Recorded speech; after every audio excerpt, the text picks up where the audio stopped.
Então eu fiz umas perguntas e respostas pra estar falando aqui pra vocês, pra poder ficar algo mais dinâmico e mais rápido, pro vídeo não ficar muito longo. E eu consegui passar por praticamente todas as dúvidas e sintomas que eu senti, e dúvidas de vocês também. Vamos lá. Estou aqui com a pesquinha, com o notebook em mãos, para poder ler as perguntas e dar as respostas para vocês. Vamos lá, primeira pergunta. Tive desejos? Eu tive quase nenhum, assim, eu considero, né? Sei lá, eu acho que é meio estranho você descobrir se aquilo é um desejo ou não, mas eu tive quase nenhum.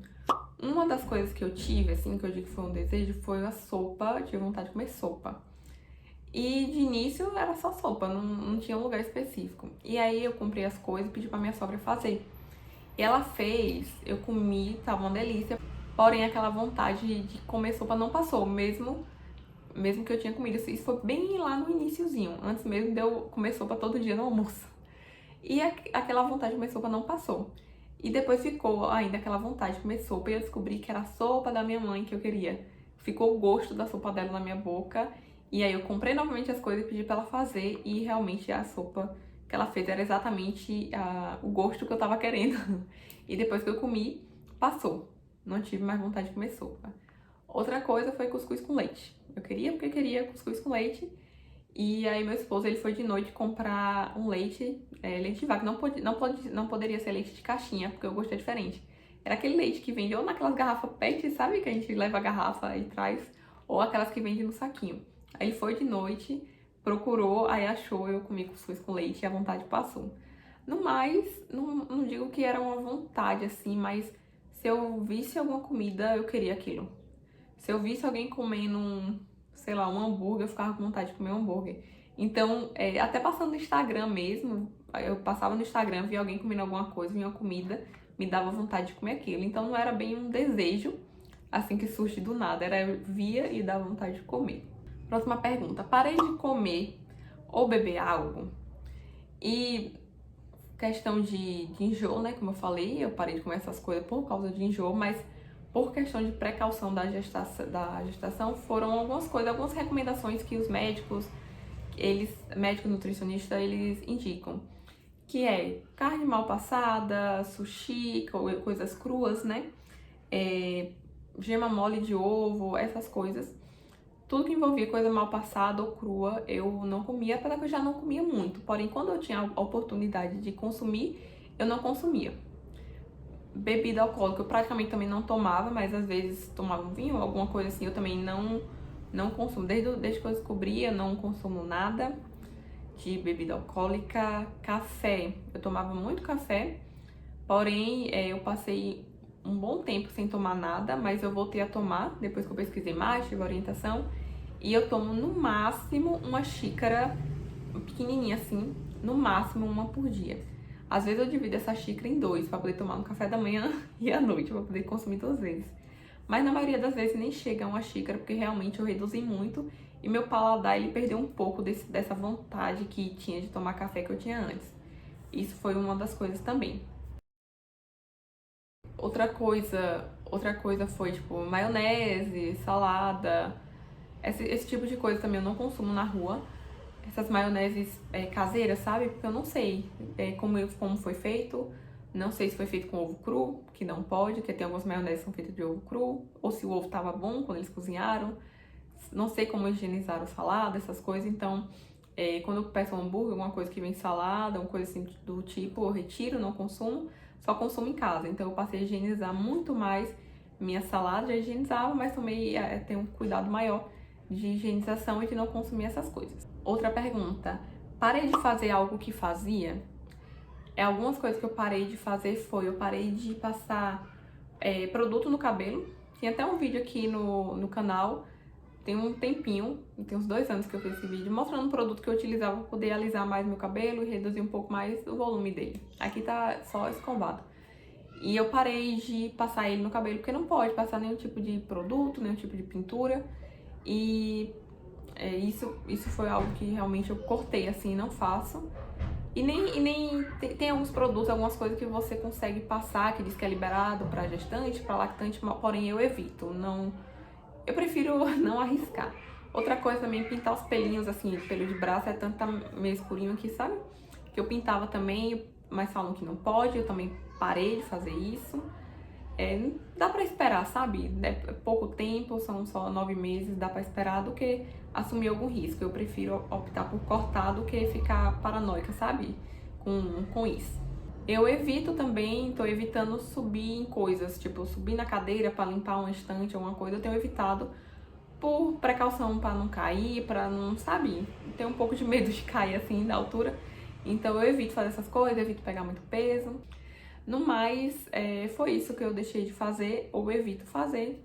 Minha vida segue normalmente, não deixei de fazer muitas coisas, só apenas isso. Eu acho algo bem simples, bem básico. Ganhei peso ou perdi peso? Nesse primeiro trimestre, eu perdi peso. Eu perdi 2 quilos e passei o primeiro trimestre inteiro sem recuperar. Eu fiquei até um pouco paranoica com isso, que todo mundo, familiares, todo mundo falava, menina, você tem que comer porque tem que dar comida pra essa criança. O pessoal assustou um pouco, assim. Mas conversando com a médica, com os profissionais, eles falaram que tá tudo bem, é normal, porque eu enjoava muito. Como eu tava enjoando muito, eu não conseguia comer. Então eu perdi peso, eu perdi 2 quilos. Aí fiquei o primeiro trimestre inteiro, não ganhei peso, porém também não perdi mais, só perdi esses 2. Mantive a gestação, o primeiro trimestre de gestação todo. E eles falavam, os médicos falavam que o importante é o neném tá ganhando peso e ele tá se desenvolvendo. Por mais que eu estivesse perdendo peso, porque quem tava sem ganhar peso era eu, não era o neném. O neném tava bem, tava crescendo, então era o que importava. Então era só, sabe, esperar essa fase ruim de enjoo, de não conseguir comer passar, que aí eu voltaria a ganhar peso, voltaria a sentir mais fome e comer mais. Sobre exercício físico, se eu tô fazendo, o que eu tô fazendo pra evitar diástase e essas coisas. Eu já falei antes que exercício físico nesse primeiro trimestre eu não fiz, por cansaço e por orientação médica, e para evitar diástase, a única coisa que eu fiz nesse primeiro trimestre mesmo foi evitar subir assim, tipo, pra frente, sabe? Quando a gente tá deitado e sobe assim. Foi a única coisa que eu comecei a evitar. Quando eu tinha que levantar, eu levantava de lado. E não mais foi isso. Primeiro trimestre eu só fiz isso, não fiz mais nada. A única coisa que eu evitei foi subir assim de frente para evitar força na parte onde realmente queria diástase. Meu humor mudou muito? Ele mudou um pouco. Às vezes eu ficava um pouco mais emotiva, sim, mas eu já sou uma pessoa emotiva, então não era algo muito exacerbado, era coisa pouca, mas fiquei um pouco mais emotiva. E a coisa que eu mais fiquei assim foi mais estressada, mais ansiosa. Mas depois, com o tempo, vai controlando mais, você vai aprendendo a lidar mais com isso. Nesse primeiro trimestre, eu senti o bebê mexer e não senti nadinha, nada. Mas o pessoal disse que é comum porque o bebê é muito pequenininho ainda, então ele não tem força o suficiente para poder a gente sentir. Ele não para de mexer, né? Mas a gente que não sente, então não senti. O tamanho da minha barriga, se ela cresceu muito. E, gente, não fez diferença. Nesse primeiro trimestre, minha barriga não fez diferença. Tava a mesma coisa. Não senti crescer. Ninguém percebia. Só lá no final do terceiro mês que eu comecei a perder algumas roupas, algumas partes de baixo, tipo short, calça, alguma coisa assim. Mas porque minhas roupas eram roupas mais acinturadas, exatamente do meu tamanho. Então, quando a barriga começou a aumentar um pouquinho que seja, quase nada, essas coisas já não começaram a me servir mais, começou a apertar. Então foi a única coisa, mas assim, eu não tenho, é tanto que eu não tenho nem foto. Eu acho que não tenho nenhuma foto desse primeiro trimestre, porque realmente a barriga não mudou nada. Então se eu tirasse a foto, era a mesma coisa de não estar gestante, porque não teve barriga. Já dá pra saber o sexo do bebê? E sim, dá pra saber, porém não com o exame morfológico, que as pessoas falam. As pessoas falavam que eu acho que com mais ou menos 12 semanas eu conseguiria ver o sexo do bebê. E aí eu esperei as 12 semanas, quando a gente foi fazer o exame, pra ver se tava tudo bem e tudo mais. Aí eu perguntei ao médico se já dava pra ver, ele falou que não, porque era muito pequenininho, já não acho que não tinha o órgão genital formado ainda pra saber se era menino ou menina. Porém, tem o exame de sexagem, que se dá pra fazer a partir de 8 semanas, ou seja, desde o iniciozinho já dá pra descobrir. Aí depois que eu fiz esse exame morfológico, acho que com 12 semanas mais ou menos, eu fiz o exame de sexagem. E aí saiu o resultado, estamos esperando uma menina. E, gente, eu não tenho coragem de esperar até o neném nascer para descobrir o sexo. Eu fiquei muito ansiosa, então eu fiz esse exame de sexagem. Diz que ele é mais seguro, mais confiável do que o morfológico. Fez ele justamente pelo fato, por não precisar esperar tanto tempo. O resultado saiu rapidinho. Eles falavam que o resultado saiu em 10 dias, mas saiu bem antes. Eu fiz uma segunda, acho que saiu no sábado, o resultado foi rápido. Quais cuidados eu estou tendo para a pele? Para evitar estria, evitar melasma? E praticamente não tive nenhum cuidado.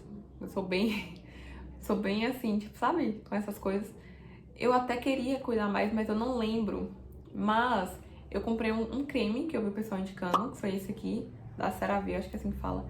E eu acho ele muito bom, ele é bem levinho, seca rápido, ele é bem hidratante. Então quando eu uso ele. E uso um óleo também, óleo de amêndoas. Eu acho que vou deixar a foto aqui também qual que eu uso. Eu misturo os dois e eu utilizo na barriga, nas laterais assim, da barriga, onde normalmente surge estria. Porém, não é sempre, é só quando eu lembro, de vez em quando. Até porque nesse iniciozinho, como a barriga não tava esticando muito, então eu acabava não lembrando de utilizar. E eu acho que também não teve muito risco nesse início. O risco maior de ter estrias e melasma é mais no segundo trimestre. Então, nesse primeiro trimestre, eu fiquei mais de boa, assim, em relação a isso.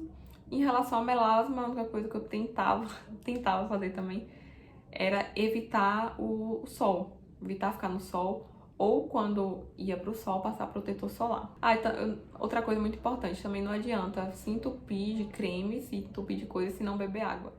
Agora essa parte de perguntas e respostas acabaram. Vou dar algumas dicas, algumas coisas que eu fiz para poder evitar alguns sintomas, algumas coisas que eu fiz que melhoraram, facilitaram esse iniciozinho. Começar indicando o aplicativo Flow. Acho que é Flow. Esse aplicativo, ele é perfeito, ele é muito bom. Eu utilizava ele para marcar a menstruação, para saber qual o dia que ia vir e tudo mais, para ter esse controle. Só que eu vi depois que eu engravidei que ele mesmo sozinho, quando atrasou a menstruação, ele botou pra registrar a gravidez, caso eu estivesse grávida. E aí eu comecei a registrar. Gente, ele é muito bom. Ele dá dá várias dicas, várias informações. Eu paguei a versão completa dele. Foi um valor bem pequeno, eu nem lembro, mas foi um valor bem baixinho, assim, bem tranquilo, dá pra pagar tranquilo, pra ter mais informações. Ele mostra a semana gestacional, mostra o tamanho do bebê, mostra o que o bebê tá desenvolvendo naquela semana, o que a mãe tá sentindo naquela semana. Então, muitos dos sintomas que eu sentia, eu conseguia ficar muito mais tranquila, sem ficar preocupada, porque eu tinha lido no aplicativo e vi que era normal. E é muito legal você ver, tipo, nossa, o neném hoje tá fazendo 10 semanas, o que que tá acontecendo com ele essa semana? Então, é muito legal ter esse acompanhamento e ter algumas informações. E lá tem muito conteúdo, assim, de médicos, obstetras e outros profissionais falando um pouco mais sobre determinados conteúdos, assim. Então é algo bem interessante, vale a pena usar ele. Foi o único que eu utilizei. Vou dar uma sintetizada aqui também, trazer algumas dicas de coisas que eu fiz que eu já falei antes, mas para ficar mais organizadinho, vamos dizer assim, organizadinho só nessa parte de dicas. Outra coisa que eu fiz, que eu recomendo muito, é procurar um nutricionista para te orientar, para te falar o que pode, o que não pode comer, te ajudar em substituições de alimentos. A água com limão ajudava muito. O pessoal indicava picolé de limão também, eu utilizei, porém não me serviu, não adiantou de nada. A água com limão ajudava muito. Coisas salgadas, água com sal, biscoito creme crack, biscoito de polvilho, pão de queijo, essas coisas ajudavam muito no enjoo e a saciar um pouquinho da fome antes de realmente fazer a refeição completa. Não ficar longas horas em jejum, muitas horas sem comer, para poder evitar o enjoo, evitar ficar muitas horas em pé também, caso você esteja passando muito mal. Evite, se você estiver no trabalho, se você trabalha em pé, converse com seu chefe o que está acontecendo, a situação que você está passando, para poder ele te liberar, trocar você, vamos dizer assim, de função nesse período, colocar você numa função que você consiga ficar mais tempo sentada, trabalhando no computador, alguma coisa assim do tipo. Evite também tomar muita água à noite, para poder você não ficar levantando toda hora para ir no banheiro. Então, quando chegar num determinado horário da noite, assim, da sua escolha, você começa a parar de tomar tanta água para poder isso não atrapalhar seu sono, você não ficar acordando toda hora. E de orientações gerais, como eu já falei, mas sintetizando aqui também, evitar tomar álcool, higienizar melhor os alimentos, evitar comer em locais fora, assim, sabe? Que você não conhece, que você não sabe o procedimento de que foram feitas as refeições. Evitar comidas cruas, carnes mal passadas. Evitar tomar remédio sem orientação. Se precisar tomar algum remédio, fale com o seu médico. É melhor do que você tomar algum remédio e isso prejudicar você e o seu bebê também. Então é bom ter cautela nisso, no que você consome, qual remédio você consome. No mais, não tem muita orientação, é você seguir a sua vida. É só você ter noção do que você está fazendo, você ter cautela com certas coisas, você pensar antes de fazer para ver se pode, se não pode, porque agora não é você mais por você, é você e seu bebê. Você está se cuidando, consumindo alimentos, fazendo tudo por você e por mais uma pessoinha ou até mais. Então tomem cuidado, mas não deixe de seguir sua vida normalmente, vida que segue normalmente realmente. A gente só precisa fazer algumas adaptações. Por mais que o primeiro trimestre seja um pouco difícil de sintomas, mas assim, não é nada demais que você não consiga levar a sua vida normalmente. É só você aprender a respeitar seu corpo e aprender a começar a entender. Conforme as semanas vão passando, a gente vai entendendo um pouco mais do que a gente pode, o que não pode fazer. No início é aquele susto, a gente pesquisa muito o que pode comer, o que não pode. Fica um pouco assustado, mas depois isso vai ficando natural. Você sabe o que você tem que fazer quando você tá com enjoo, você sabe que remédio você tem que tomar quando você precisa. Então, conforme as semanas vão passando, vai ficando bem mais tranquilo. Você vai conseguindo aproveitar muito mais sua gestação. Eu espero que vocês tenham gostado, que tenha te ajudado de alguma forma a entender um pouco mais se você não tá gestando, e se você tá gestando também, entender um pouco mais e aliviar esses sintomas. Então não deixa de se inscrever no canal, deixa aqui seu joinha, escreve aqui nos comentários se você tá com algum desses sintomas que você tem sentido. Se você não está gestando, se você não tá grávida, eu também quero seu comentário, porque antes de eu engravidar eu também assisti esses vídeos sem motivo também, mesmo sem estar grávida. Se você também estiver nessa situação, deixa aqui seu comentário também, que eu vou gostar de saber o que é que você achou do vídeo. Então um beijo e até o próximo vídeo. Tchau!